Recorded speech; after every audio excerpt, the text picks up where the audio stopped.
જ્યારે જાપાનનું નામ મનમાં આવે ત્યારે શું વિચાર આવે છે? કદાચ બુલેટ ટ્રેન, અત્યાધુનિક ટેકનોલોજી, એકદમ શિસ્તબદ્ધ લોકો અને લાંબુ અને સ્વસ્થ જીવન. પણ ક્યારેય વિચાર્યું છે કે આ બધા પાછળનું સાચું રહસ્ય શું છે? જવાબ કોઈ જાદુઈ ફોર્મ્યુલા નથી, પણ એમની રોજિંદી જિંદગીમાં વણાઈ ગયેલી નાની નાની આદતો છે. તો ચાલો, આજે આપણે એવી જ 8 શક્તિશાળી જાપાની આદતોની દુનિયામાં જઈએ. આ સવાલો ખરેખર વિચારવા જેવા છે, નહીં? શું એ માત્ર નસીબની વાત છે કે પછી એમના જીન્સમાં જ કંઈક ખાસ છે? કારણ કે તમે જુઓ, આટલી સ્વચ્છતા, અદ્ભુત શાંતિ અને સરેરાશ આયુષ્ય લગભગ 85 વર્ષ. આ કોઈ નાની વાત નથી. આની પાછળ ચોક્કસ કોઈ કારણ હોવું જ જોઈએ. ચાલો, આ રહસ્યને ઉકેલીએ. અને રહસ્ય આ જ છે. કોઈ મોટો ચમત્કાર કે જટિલ વિજ્ઞાન નથી. જવાબ એ નાની, લગભગ ન દેખાય જેવી આદતોમાં છુપાયેલો છે, જેને આપણે મોટાભાગે નજરઅંદાજ કરી દઈએ છીએ. પણ જેમ પાણીનું એક એક ટીપું પથ્થર પર સતત પડવાથી એના પર પણ નિશાન પાડી દે છે, બસ એ જ રીતે આ નાની આદતો જીવનમાં અકલ્પનીય બદલાવ લાવે છે. તો ચાલો, આપણી શરૂઆત એ આદતોથી કરીએ જે આપણા વિચારો અને આપણા કામકાજને દિશા આપે છે. કારણ કે આ એ પાયો છે જેના પર એક મજબૂત અને હેતુપૂર્ણ જીવનની ઇમારત ઊભી થાય છે. પહેલા સિદ્ધાંત છે કાઇઝેન. આનો સીધો-સાદો અર્થ છે સારા માટે પરિવર્તન. પણ આ કોઈ એક રાતમાં બધું બદલી નાખવાની વાત નથી. કાઇઝેનનો આત્મા નાના, સતત અને ક્યારેય ન અટકે એવા સુધારામાં છે. એમ સમજો કે આ એક મેરેથોન છે, 100 મીટરની દોડ નથી. આ સિદ્ધાંતની સૌથી મોટી સુંદરતા એની સરળતામાં છે. આપણું મગજ છે ને, એ મોટા ફેરફારોથી ગભરાય છે, એનો વિરોધ કરે છે. પણ રોજ માત્ર 1% સુધારો, એના માટે તો એ તરત તૈયાર થઈ જાય. આખું પુસ્તક વાંચવાનો વિચાર કદાચ ભારે લાગે, પણ રોજ માત્ર 1 પાનું, એ તો શક્ય છે. આ નાની નાની જીત ભેગી થઈને સમય જતાં એટલું મોટું પરિણામ આપે છે, જેની આપણે કલ્પના પણ ન કરી હોય. હવે વાત કરીએ ઇકીગાઈની. આ એક ખૂબ જ ઊંડો શબ્દ છે. એનો મતલબ છે સવારે પથારીમાંથી ઉઠવા માટેનું કારણ. તમને ખબર છે, જાપાનના ઓકિનાવા ટાપુ પર દુનિયાના સૌથી વધુ લાંબુ જીવનારા લોકો રહે છે, અને એ લોકો માને છે કે દરેક વ્યક્તિનું એક ઇકીગાય હોય છે. આ ખાલી નોકરી કે શોખ નથી, આ એ હેતુ છે જે જીવનને ઊર્જા અને આનંદથી ભરી દે છે. તો સવાલ એ છે કે કોઈ પોતાનું ઇકીગાય શોધે કઈ રીતે? એ આ 4 સરળ સવાલોના જવાબમાં છુપાયેલું છે. એવું કયું કામ છે જે કરતા સમય ક્યાં જતો રહે છે એની ખબર નથી પડતી? તમારી અંદર એવી કઈ આવડત છે, તમે સમાજને કઈ રીતે ઉપયોગી થઈ શકો, અને એવી કઈ પ્રવૃત્તિ છે જે તમારી આજીવિકા પણ બની શકે? બસ, જ્યાં આ 4 સવાલોના જવાબ ભેગા થાય ત્યાં જ તમારું ઇકીગાઈ છે. ત્રીજો વિચાર છે ગમન. આનો અર્થ છે ગૌરવ અને ધીરજ સાથે મુશ્કેલીઓનો સામનો કરવો. ધ્યાન રાખજો, આ દુઃખને દબાવી દેવાની વાત નથી. આ તો પરિસ્થિતિ વિશે ફરિયાદ કર્યા વગર શાંતિથી એના પર નિયંત્રણ મેળવવાની વાત છે. આ એક અંદરની તાકાત છે જે કહે છે, ભલે ગમે તેટલું મુશ્કેલ હોય, હું ટકી રહીશ. ગામન એટલે ચૂપચાપ બધું સહન કરવું એવું બિલકુલ નથી. એનો સાચો અર્થ છે પોતાની જાતને એક પીડિત તરીકે જોવાની ના પાડવી. ખાસ કરીને આજના સોશિયલ મીડિયાના જમાનામાં, જ્યાં દરેક દુઃખનું પ્રદર્શન થાય છે, ત્યાં ગામન આપણને યાદ અપાવે છે કે સાચી મજબૂતી શાંત હોય છે. એને કોઈના વખાણ કે લાઇક્સની જરૂર નથી હોતી. ચોથી આદત છે ઓમોયારી. આ એક ખૂબ જ સુંદર ખ્યાલ છે. એનો અર્થ છે કે બીજાના દૃષ્ટિકોણથી વિચારવો, કંઈ પણ કરતા પહેલાં એમની જરૂરિયાતોને સમજવી. આ એક પ્રકારની સામાજિક સમજદારી છે જે જાપાનના સમાજને આટલો સુમેળભર્યો બનાવે છે. એમ કહી શકાય કે આ એક અદૃશ્ય ગુંદર છે જે લોકોને અને સંબંધોને જોડી રાખે છે. અને ઓમોયારીનો અભ્યાસ કરવો ને એ ખૂબ જ સરળ છે. જેમ કે જાહેર જગ્યાએ ફોન પર ધીમા અવાજે વાત કરવી, કચરો કચરાપેટીમાં જ નાખવો, કે પછી કંઈ પણ કરતા પહેલાં માત્ર 1 સેકન્ડ માટે વિચારવું કે મારા આ કામથી બીજા કોઈને તકલીફ તો નહીં પડે ને?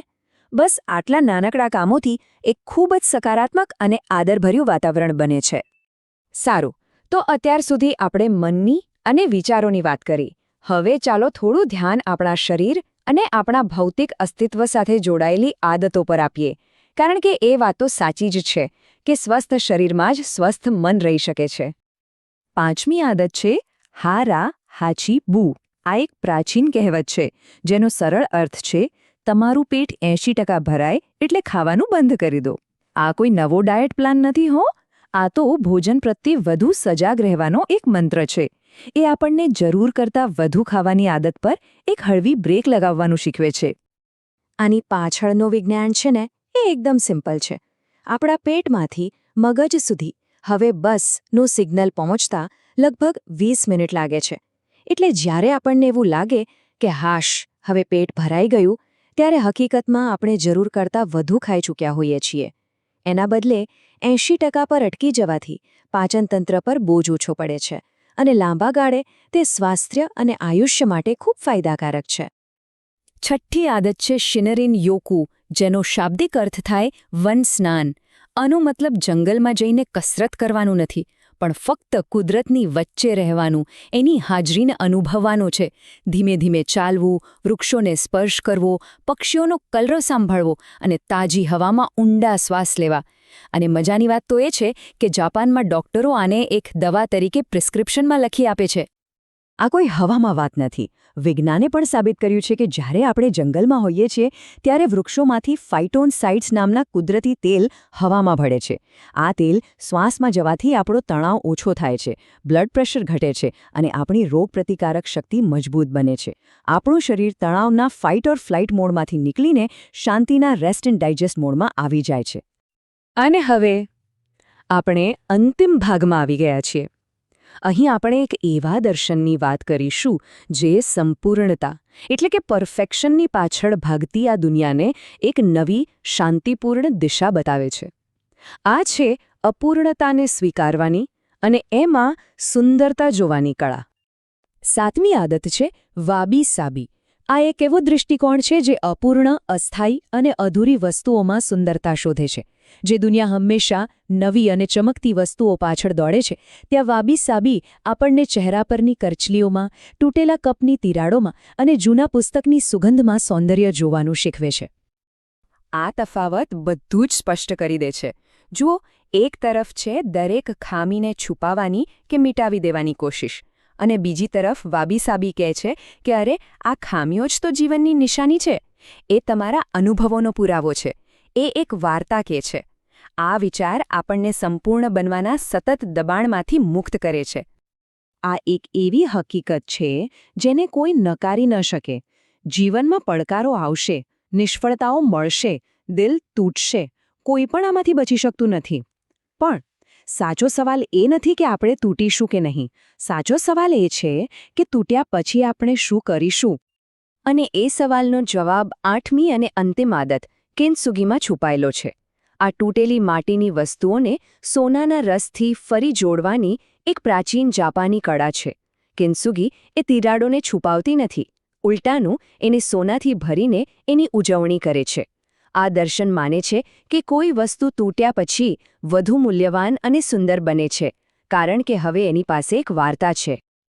હવે આ જ વિચારને આપણા જીવન પર લાગુ કરીએ તો આપણા જીવનના ઘા, આપણી નિષ્ફળતાઓ અને આપણા તૂટેલા દિલ એ શરમાવા જેવી વાત નથી.